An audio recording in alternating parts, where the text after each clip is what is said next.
High friends, welcome back to my channel Jhum রান্নাঘরে আপনাদের সকলকে জানাই অনেক অনেক স্বাগত। তো কেমন আছেন আপনারা সবাই? আশা করছি ভালো আছেন আর সুস্থ আছেন। আজ আমি বানাতে চলেছি লাউ কোপ্তার রেসিপি। তো দেখুন, লাউ আমি টুকরো টুকরো করে কেটে নিয়েছি।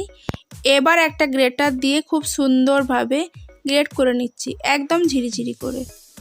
অবশ্যই আপনাদের কাছে এরকম গ্রেটার থাকবে। তো দেখুন, লাউটি আমার গ্রেট করা হয়ে গেছে, এইরকম একটা পর্যায়ে চলে এসছে। এবার আমি লাউ থেকে জলটাকে আলাদা করে দেব। তার জন্য একটা বাটি নিয়ে নিয়েছি। এবার আমি হাতের সাহায্যে চেপে চেপে লাউ থেকে জলটিকে আলাদা করে নেব, না হলে কোপ্তার রেসিপিটি খেতে সুস্বাদু হবে না। তো দেখুন, সমস্ত লাউ থেকে আমি জল বের করে নিয়েছি। এইভাবে করে আপনারাও অবশ্যই একবার বাড়িতে ট্রাই করবেন, খুব সুন্দরভাবে হয়ে যাবে। তো দেখুন, সমস্ত জল বের করে নিয়েছি। এখানে আমি কেটে নিয়েছি পেঁয়াজ, লঙ্কা, ধনেপাতা, নিয়েছি লেবু, টমেটো আর নিয়েছি আদা রসুন। এই সমস্ত মশলা থেকে কিছু মশলা যাবে কোপ্তা কারিতে, আর কিছু নিয়ে নেব কোপ্তা ফ্রাই করার জন্য। তো দেখুন, এখানে আমি গ্রেট করা লাউটি নিয়ে নিয়েছি আর নিয়ে নিয়েছি পরিমাণ মতো বেসন। পরিমাণটা আপনারা আপনাদের পছন্দ মতো নিয়ে নেবেন।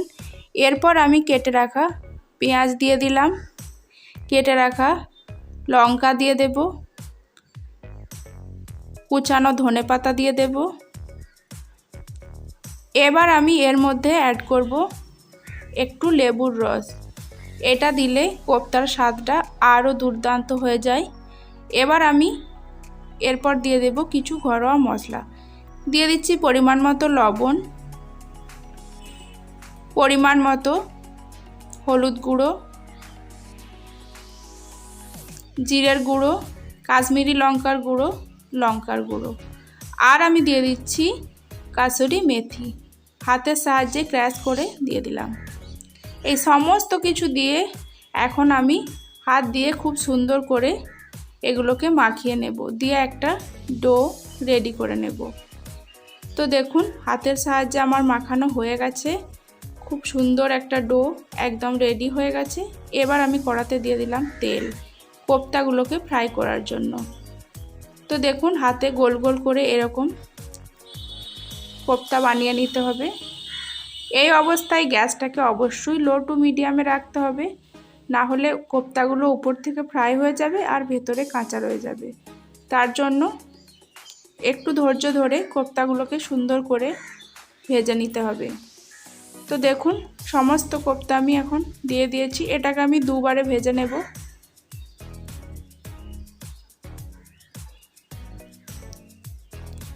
আপনারা এই রেসিপিটি ভাত, রুটি, পরোটা সব কিছুর সাথেই খেতে পারেন। খুব সুন্দর হয় এই রেসিপিটি। এটা নন বেঙ্গলিরা খুব ভালো খায়, তবে ওয়েস্ট বেঙ্গলেও খায়।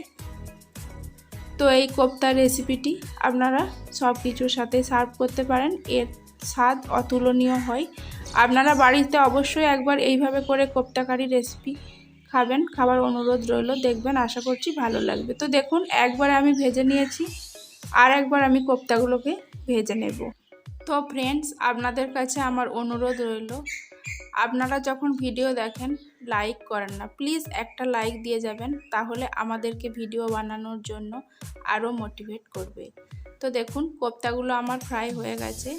এবার আমি কোপ্তা কারি বানানোর জন্য দিয়ে দিচ্ছি কয়েক টুকরো আলু ফ্রাই করে নেব। আপনারা আলুটা চাইলে নাও দিতে পারেন। আমাদের বাড়িতে সবাই আলু পছন্দ করে, তাই আমি আলু দিয়েই কোপ্তার রেসিপিটি বানাচ্ছি। তো দেখুন, এখানে আমি অল্প লবণ দিয়ে দিলাম। লবণ দিয়ে আলুটাকে হালকা ভেজে তুলে নেব। তো দেখুন, এখানে আমার আলু ভাজা হয়ে গেছে। এবার ফোড়নে দিয়ে দিচ্ছি তেজপাতা আর গোটা জিরে। এবার দিয়ে দেব কুচানো পেঁয়াজ। পেঁয়াজটা হালকা ব্রাউন কালার আসার পর এর মধ্যে আমি একে একে দিয়ে দিচ্ছি ওই যে মশলাগুলো কেটে রেখেছিলাম, সেটা একটা পেস্ট বানিয়েছিলাম, সেটাই দিয়ে দিলাম। এবার আমি একে একে দিয়ে দেব কিছু ঘরোয়া মশলা। 1 টেবিল চামচ হলুদ গুঁড়ো, 1 টেবিল চামচ জিরের গুঁড়ো, 1 টেবিল চামচ লঙ্কার গুঁড়ো।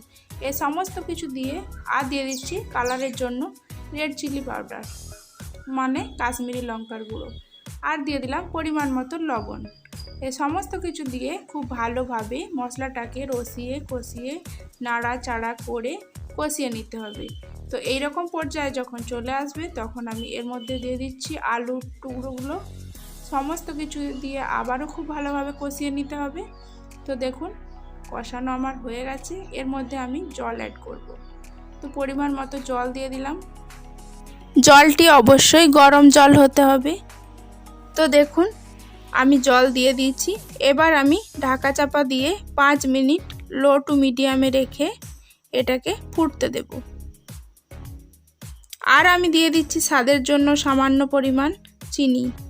তো দেখুন আমার ফুটে উঠেছে, এখন আমি ঢাকা দিয়ে দিলাম।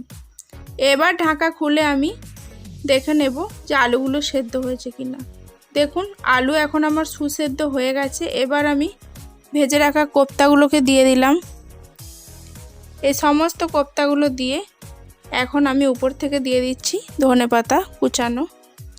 আজকের আমার এই লাউ কোপ্তা রেসিপি কেমন লেগেছে কমেন্টের মাধ্যমে অবশ্যই জানাবেন। আর যদি আমার ভিডিও প্রথম দেখে থাকেন তাহলে চ্যানেলটাকে সাবস্ক্রাইব করার অনুরোধ রইল। আর অবশ্যই পাশের বেল আইকনটি প্রেস করবেন। ভিডিওটি দেখার জন্য রইল অসংখ্য ধন্যবাদ।